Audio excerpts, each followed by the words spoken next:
Jadi jar Nabi, kalau hendak mencari aku di akhirat, mencari aku di intang timbangan amal, karena aku akan menghadapi setiap orang di antara umatku yang ditimbang amalnya. Nah, apa buruk, menang atau kalah? Nah, karena apabila orang ini menang kebaikannya, Nabi kita tersenyum, Nabi kita gembira. Nah, bila orang ini berat kejahatannya, Nabi sedapat mungkin memberikan syafaat kepada orang ini. Nabi berikan syafaat supaya menang timbangan kebaikan. Orang ini pernah berbuat yang haram, diberi syafaat oleh Nabi, diberi syafaat oleh Nabi. Cuma ada beberapa hal yang Nabi kadang mampu memberi syafaat. Nah, antara lain adalah dosa-dosa yang bersangkutan dengan manusia. Nah, itu Nabi kadang kau memberi syafaat. Itu tergantung nang hak ampunnya siapa. Nah, mati membawa penipuan, mati mengambil harta orang. Nah, Nabi menyerah tuh.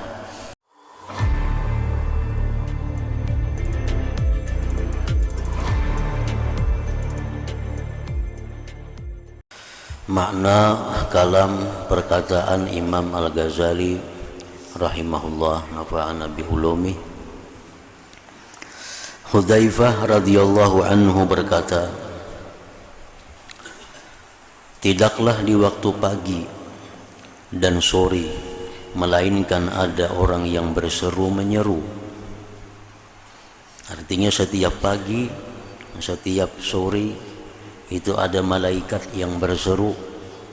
Ada malaikat yang berseru, namun suara malaikat itu tidak didengar oleh manusia dan jin. Seruan itu tidak didengar oleh manusia dan jin. Yang seruannya itu adalah, wahai manusia, berangkat, berangkat. Maksudnya, bersiap-siaplah untuk berangkat menuju ke alam kubur. Wahai manusia, bersiap-siaplah berangkat untuk menuju ke alam kubur. Demikian itu dibenarkan oleh firman Allah Ta'ala, innaha la ihdal kubar nadhiran lil bashar liman syaa minkum ay yatakhaddama aw yataakhir. Surat Al-Muddatsir. Artinya, sesungguhnya neraka sakar. Neraka sakar adalah salah satu bencana yang amat besar, sebagai ancaman bagi manusia, yaitu bagi siapa di antara kamu yang berkehendak akan maju atau mundur. Maksudnya tentang kematian.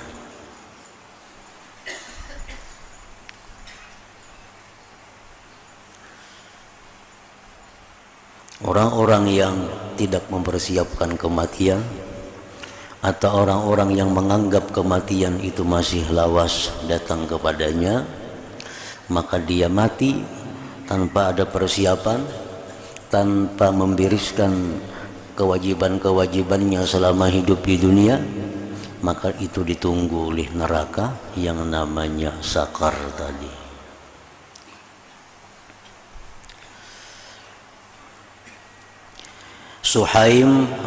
Suhaim bekas budak Bani Tamim berkata,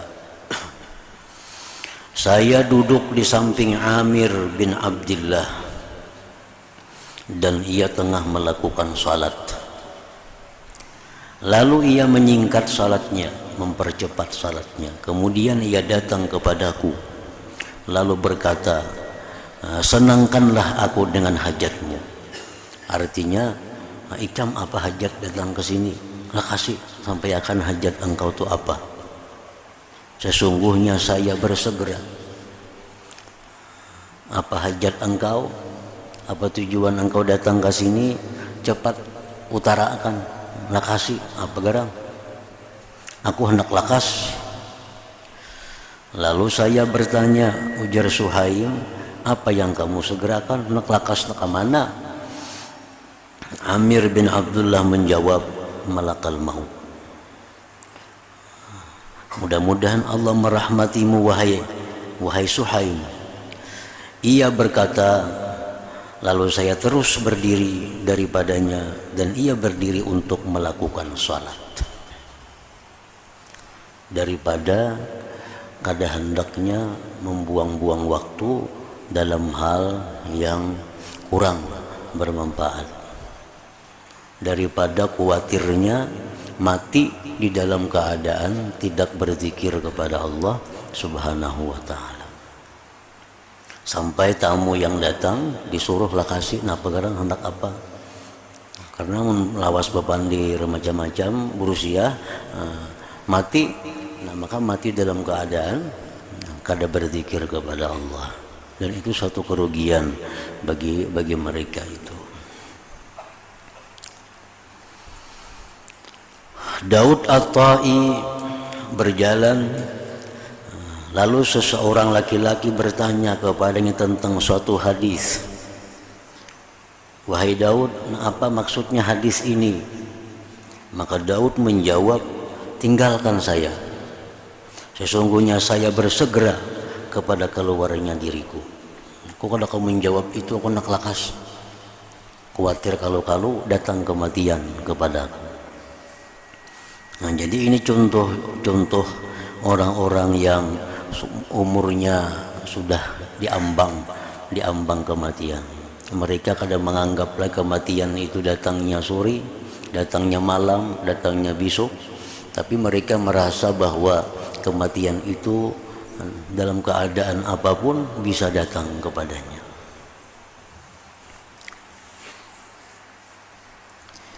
Umar radhiyallahu anhu berkata, pelan-pelan pada setiap sesuatu itu baik. At-ta'anni minallah, perlahan itu daripada Allah. Makan artinya perlahan, berjalan perlahan, apapun perlahan itu adalah terpuji. Artinya lawanannya perlahan itu terburu-buru. Nah, maksud terburu-buru itu kada berpikir panjang, nikat. Nah, ta'anni itu perlahan-lahan artinya berpikir. Menglakukan ini apa bahayanya, apa akibatnya di dunia, apa akibatnya di akhirat. Nah, itu terpuji. Pelan-pelan pada setiap sesuatu itu baik. Selain amal perbuatan kebaikan bagi akhirat. Nah, selain urusan akhirat. Kalau urusan akhirat itu jangan pelan-pelan lagi artinya. Urusan akhirat, urusan persiapan kematian itu jangan perlahan. Itu mesti disegerakan.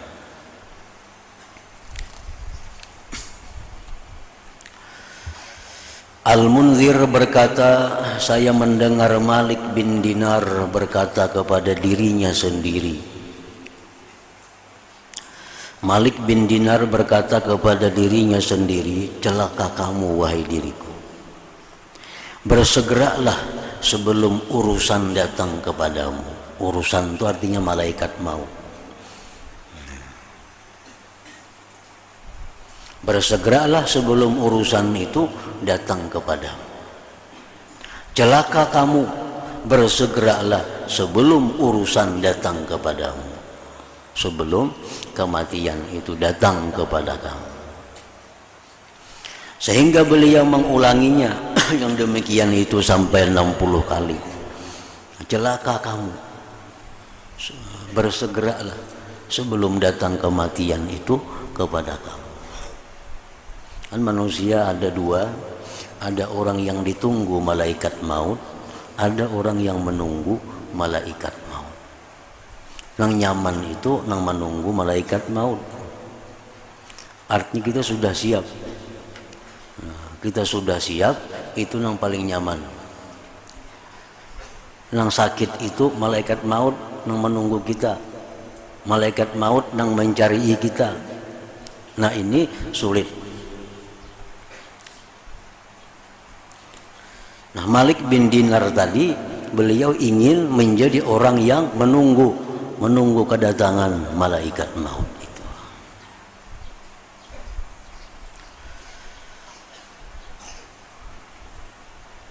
Al Hasan Basri berkata dalam nasihatnya, bersegeralah. Artinya bersegeralah itu membirisakan pekerjaan kita yang membawa susah sesudah mati. Bersegera, hutang lah kasih bayari, mun duitnya ada, walaupun kada sampai tempo. Kan ada juga untungnya. Yang hutang misalnya janji sampai tanggal 1, tanggal 20 sudah ada duitnya, bayari. Karena mau kita mati, waris amun tantu membayari, waris kada tantu lagi membayari akan. Baiknya tahu, ada catatannya, hutangku lawan si pulan sekian, hutangku lawan. Nah barangkali kada ada catatan nih. Nah waris kada tahu, dibagi waris harta. Hutang maka kita menanggungnya dalam kubur, terpasung, terjarat. Waris maka nyaman, nang kada bemutur jadi bemutur, nang rumah buruk jadi rumah baik.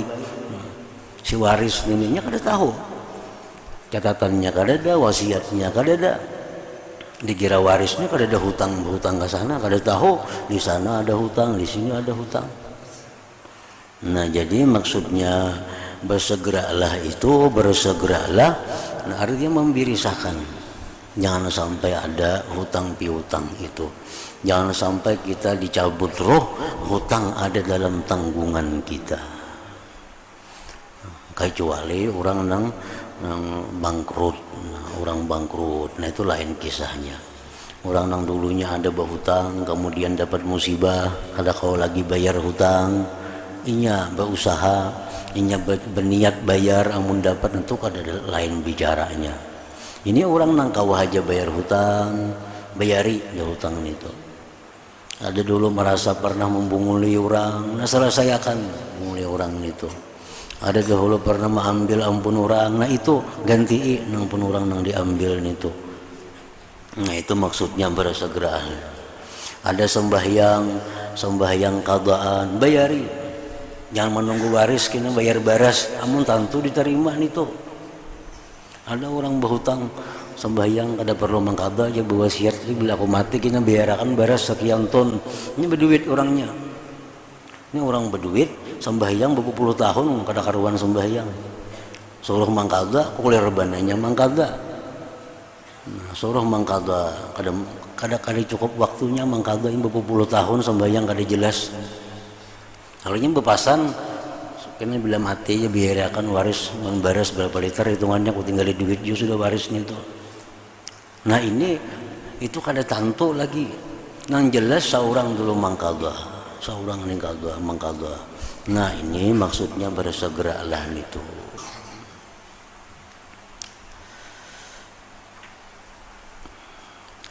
Bersegeralah. Hanya saja itu adalah napas-napas. Hidup ini hanya napas. Yang jikalau ditahan, nah jika napas itu ditahan, kada kau keluar, kada kau masuk lagi, niscaya terputus daripadamu amal-amal perbuatanmu yang dapat mendekatkanmu kepada Allah Azza wa Jalla. Anak bababari, wah ini bababari yang mahadang mbah mati, pahalanya halus,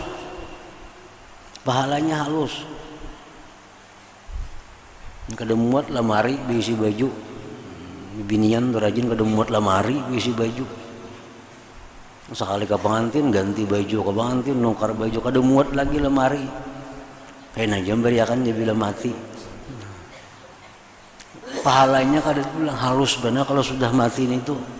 Nanang ganal pahala itu beriakan lagi sihat, nah lagi masih hendak memakainya, itu nang diberiakan.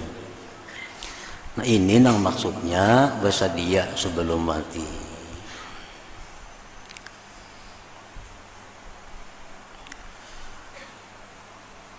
Jikalau napas itu ditahan, terputus daripadamu amal-amal perbuatanmu yang dapat mendekatkanmu kepada Allah Azza wa Jalla. Kada kau lagi bababari, kada kau lagi bababari.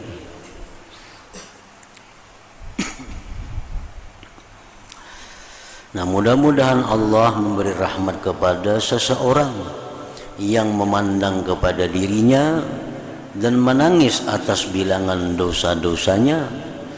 Kemudian beliau membaca ayat ini, innama na'uddu lahum adda.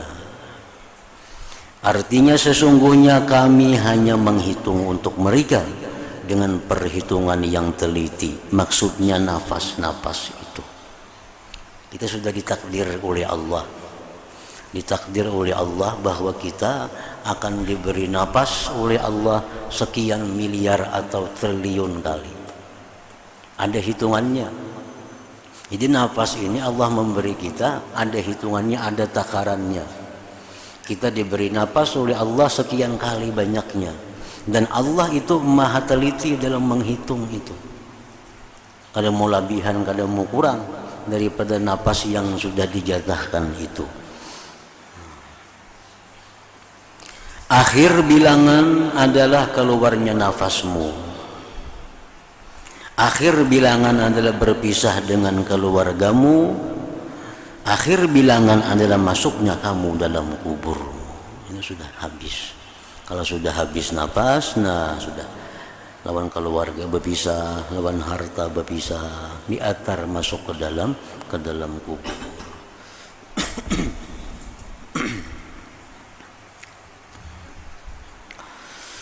Abu Musa al-Ash'ari radhiyallahu anhu bersungguh-sungguh sebelum beliau wafat dengan kesungguhan yang sangat. Lalu dikatakan kepada beliau, jikalau engkau menahan diri atau engkau mengasihi dirimu dengan sebagian kasih sayang.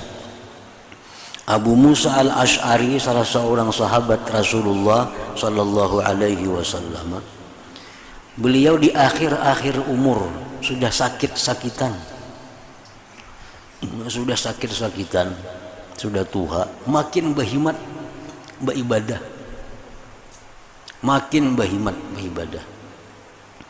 Jadi jarang keluarga bisa sadangi pang beribadah itu sudah tua, sudah uzur itu. Nah, kasihani diri.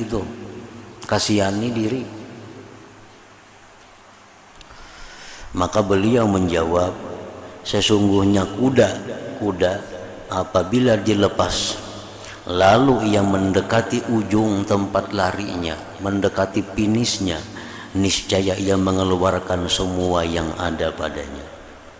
Untuk kalau kuda itu punya balajuan, ini sudah jalan 10-20 pal sudah menghingal sudah kuda nih. Begitu melihatnya ada garis finish, habis-habisannya balajuan. Nah, supaya sampai ke situ, maka ada tahu lapah laginya. Nah, sih membandingkan kayak itu, bahwa manusia itu mendekati ajalnya, mestinya habis-habisan dalam mengejar itu.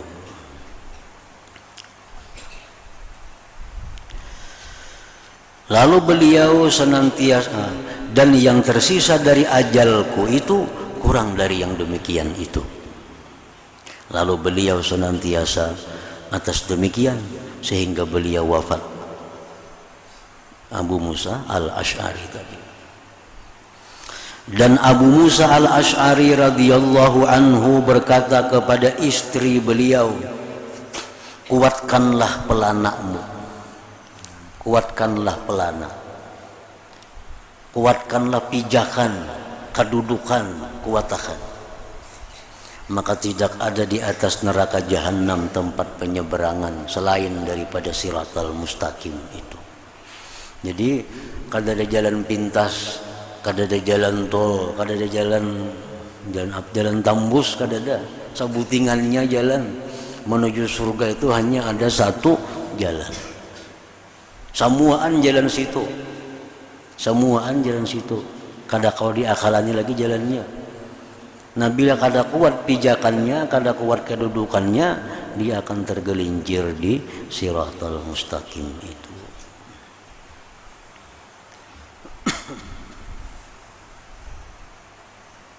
Sebenarnya gejala tergelincir itu sudah ketahuan dari dihisap amal. Kan kita dihisap nih amal dulu oleh Allah. Setelah kita bangkit dari kubur, dihalau ke padang mahsyar, dihisap oleh Allah. Dihisap, ditakuni, ikam bujurkah ini? Bujur. Bujurkah ini? Bujur. Bujurkah ini? Bujur. Bujurkah ikam bersedekah? Bujur. Bujurkah ikam sembahyang malam tiap malam? Bujur. Bujurkah ikam puasa tiap minggu, tiap hari? Bujur. Nah, itu dihitung. Nah, kita belum tahu lagi sama dengannya kayak apa kena hasil hitungan ini, cuma ngira-ngira ya banyak mana kan nih, nggak tahu lagi. Nah, nang gawatnya itu di timbangan amal. Nah, timbangan amal itu laksana hakim mencatuk palu. Nah, hakim mencatuk palu. Nah, di timbangan amal itu kena hasil daripada hisab tadi. Hisab tuh dihisab, dihitung mana baiknya, mana buruknya.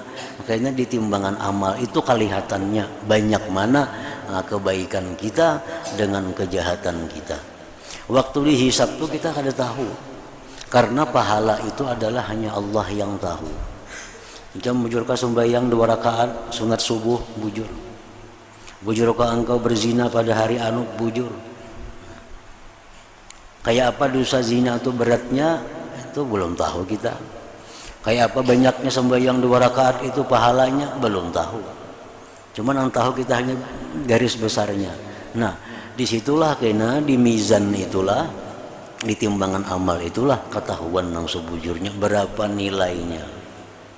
Ada orang yang timbangan amalnya sudah barat kejahatan, banyak kejahatan. Datang ada 2 rakaat sembahyang, menang kebaikan. Nah, barat benar 2 rakaat ini sekalinya. Timbang-timbang lagi, menang pulang amal kejahatan. Kejahatan buat menang pulang kejahatan ini. Ambil ada kalimat yang baik pernah diucapkannya la ilaha illallah. Orang ini pernah mengucap la ilaha illallah dengan ikhlas, dengan hadir hati. Buat kalimat la ilaha illallah sekali aja dibuat, menang pulang kebaikan tadi. Nah, jadi silih berganti timbangan ini. Di mana kena habisnya kada tahu lagi tuh. Nah, dan setiap kali kita ditimbang amal itu Rasulullah SAW pasti menghadapi. Jadi jar Nabi kalau hendak mencari aku di akhirat, mencari aku di intang timbangan amal, karena aku akan menghadapi setiap orang di antara umatku yang ditimbang amalnya. Nah, apa buruk menang atau kalah? Nah, karena apabila orang ini menang kebaikannya, Nabi kita tersenyum, Nabi kita gembira. Nah, bila orang ini berat kejahatannya, Nabi sedapat mungkin memberikan syafaat kepada orang ini. Nabi berikan syafaat supaya menang timbangan kebaikan. Orang ini pernah berbuat yang haram, diberi syafaat oleh Nabi, Cuma ada beberapa hal yang Nabi kada mampu memberi syafaat. Nah, antara lain adalah dosa-dosa yang bersangkutan dengan manusia. Nah, itu Nabi kada kau memberi syafaat. Itu tergantung nang hak ampunnya siapa. Nah, mati membawa penipuan, mati mengambil harta orang. Nah, Nabi menyerah tuh. Kada kau diberi syafaat ini karena ada hak orang lain. Kalau urusannya lawan Allah semata, Nabi bisa langsung berhubungan dengan Allah. Tapi kalau manusia, nah manusianya perlu juga lawan amalnya. Inya perlu juga syafaat Nabi, inya perlu juga perhitungan amalnya. Nah, di situ yang mencelakakan manusia itu. Di situ yang mencelakakan manusia, sangkut paut dengan Bani Adam ini. Makanya tadi hutang piutang, membunguli orang, menipu orang, itu kada mudah. Nah, sudah kita tahu bahwa kita ini baik, menang. Sudah tahu pada kita ini menang kebaikan di timbangan itu, lalu kita menuju siratal mustaqim itu. Bila sudah timbangan kita ini baik, itu sudah hampir dipastikan kita selamat menuju surga itu. Cuman yang kita belum tahu apakah menuju surga itu macam kilat, apakah macam kuda yang kencang, atau macam orang yang berlari, atau orang berjalan, atau orang berkisut, itu belum tahu lagi. Pokoknya kita melihat amal kebaikan di timbangan itu menang kebaikan, diserahkan dengan tangan kanan kita menerima, pertanda kita selamat. Tinggal lagi lambat kadanya menuju surga itu yang kada tahu. Nah, kalau orang ini dalam timbangan amal itu kurang kebaikannya. Nah, kurang kebaikan. Apakah ini pasti gugur di neraka jahanam? Kada tentu juga. Karena umat Nabi kita ini kada boleh menyeberang Siratal Mustaqim sebelum Nabi ada di ujung timbangan menunggunya. Nah, jadi orang-orang yang kalah timbangan kebaikan itu bisa selamat dengan syafaat Nabi kita. Karena setiap kali umat Nabi ini menyeberang, itu Nabi akan mengantarkannya ke seberang sana. Nabi akan memantau perjalanannya kayak apa jalannya sampai ke ujung atau kada.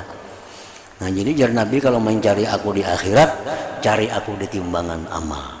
Kalau di timbangan aku kadada, cari aku di muhara Siratal Mustaqim. Aku pasti ada di situ. Nah, jadi umat Nabi ini kada langsung menyeberang, kada menunggu Nabi dulu. Mungkin sudah Nabi berangkat menyeberangnya Nabi. Nah, Nabi itu melihat, saya kok menyeberang. Seapa sih kau menolong, sidin tolong, sidin bantu, sidin beri syafaat. Jadi orang yang di catatan amal itu ditimbang itu kalah kebaikan, belum tentu juga gugur di Siratal Mustaqim. Barangkali dia selamat dengan syafaatnya Rasulullah Sallallahu Alaihi Wasallam itu.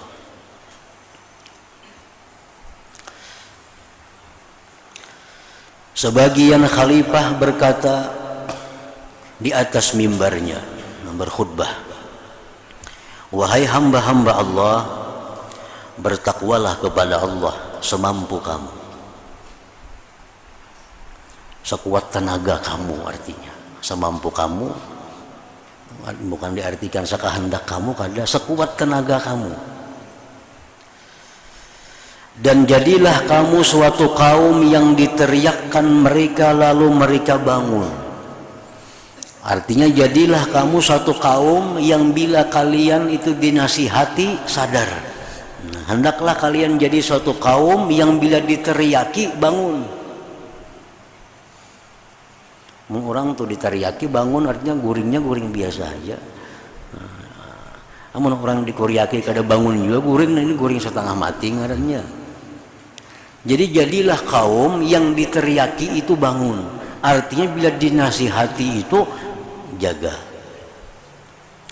Dan ketahuilah, ujar si khalifah ini, bahwa dunia bukan negeri bagi mereka. Dunia ini bukan tempat kita. Bukan tempat kita dunia ini. Tempat kita di surga atau neraka itu. Dunia ini hanya kelaluannya. Maka carilah ganti. Carilah ganti. Karena dunia ini akan ditinggalkan. Dunia akan ditinggalkan. Carilah ganti. Dan bersiaplah bagi kematian. Maka ia kematian itu menaungimu. Kematian selalu membayangimu. Dan berangkatlah. Maka kematian bersungguh-sungguh denganmu. Dan sesungguhnya kesudahan yang dikurangi oleh sekejap mata dan dihancurkan oleh sesaat adalah patut dengan pindik masa. Umur kita ini berkurang, sekejap mata berkurang umur, sejam berkurang lagi umur kita. Dan sesungguhnya yang gaib yang didapati oleh dua perkara yang baru, yaitu siang dan malam, adalah layak dengan cepat kembali. Artinya sedetik saja sudah berkurang, sejam berkurang lagi, apalagi sehari semalam makin berkurang lagi. Dan sesungguhnya yang datang, yang menempati dengan kebahagiaan dan celaka, Sesungguhnya yang datang yang menempati dengan kebahagiaan surga dan celaka neraka adalah berhak bagi seutama-utamanya persiapan. Nang bakal kita datang ini ada dua aja tempatnya, kada ada alternatif, kada ada. Bila kada ke neraka, ke surga. Di lain kada ada pada itu.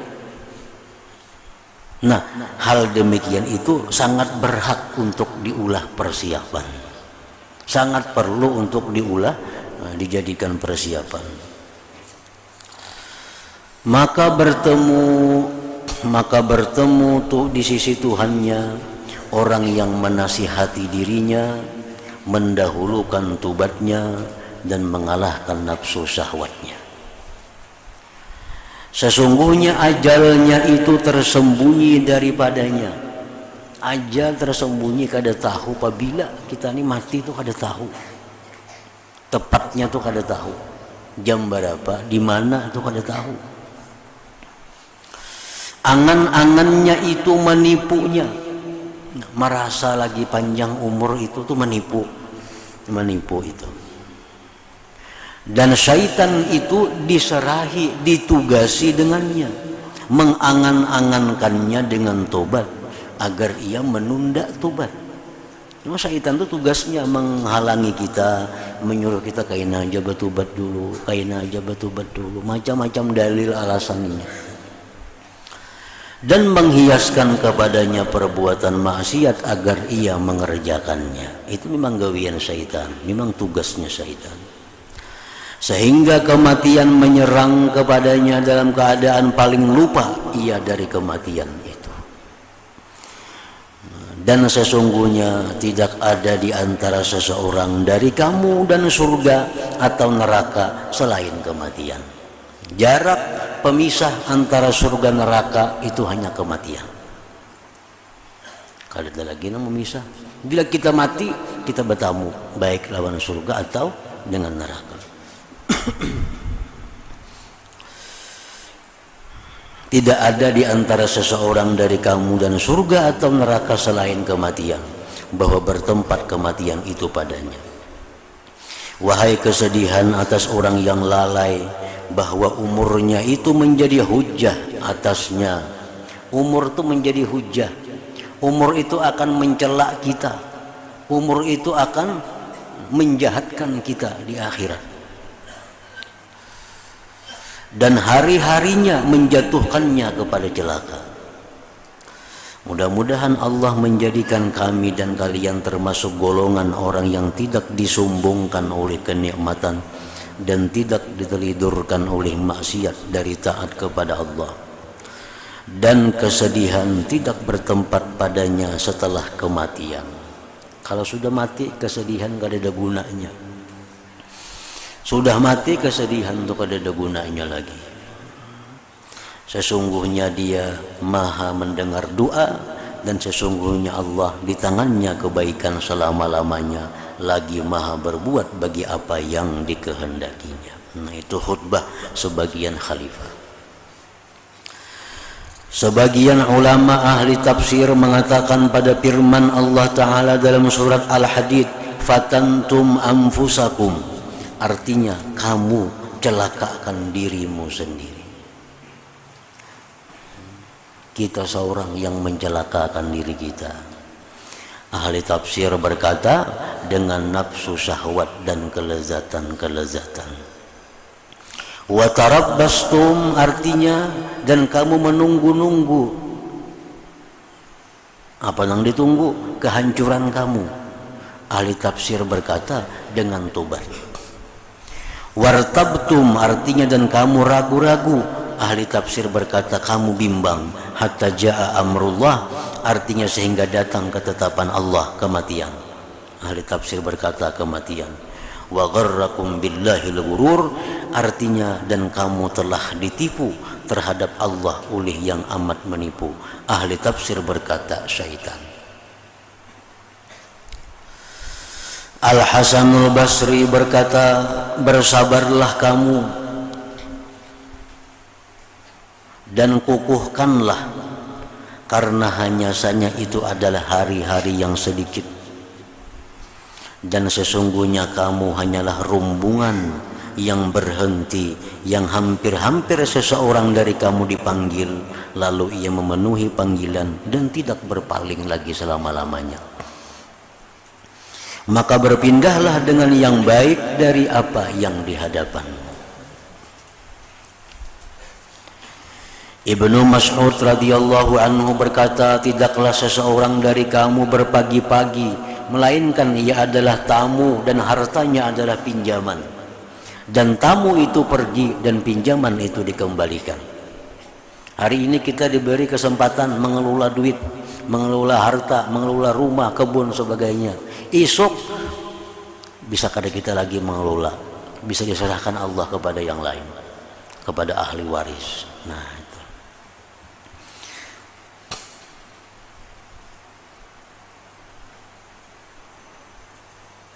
Abu Ubaidah Al-Baji berkata, kami masuk kepada Al-Hasanul Basri di waktu sakitnya yang beliau meninggal dunia padanya.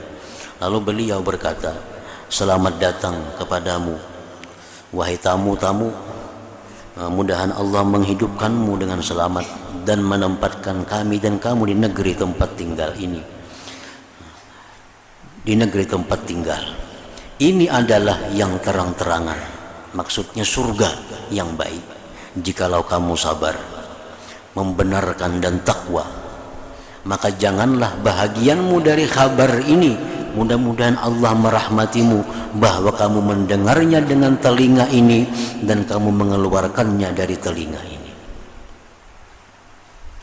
Maka barang siapa melihat Nabi Muhammad sallallahu alaihi wasallam, maka ia telah melihat beliau pergi pada pagi hari dan sore hari. Beliau tidak meletakkan bata di atas bata dan tidak meletakkan bambu di atas bambu, tetapi diangkat baginya bendera, panji-panji perang. Lalu beliau menuju kepadanya, bersegera, selamat, selamat, atas apa kamu naik? Kamu datang demi Tuhan Ka'bah, seakan-akan kamu dan perkara besertaan, kamu dan kematian itu besertaan. Mudah-mudahan Allah menyayangi seorang hamba yang menjadikan kehidupan itu satu kehidupan. Maka ia memakan sepotong roti yang hancur. Ia memakai pakaian yang lusuh dan jelek. Melekat dengan bumi, ia bersungguh-sungguh dalam ibadah. Ia menangis atas kesalahan.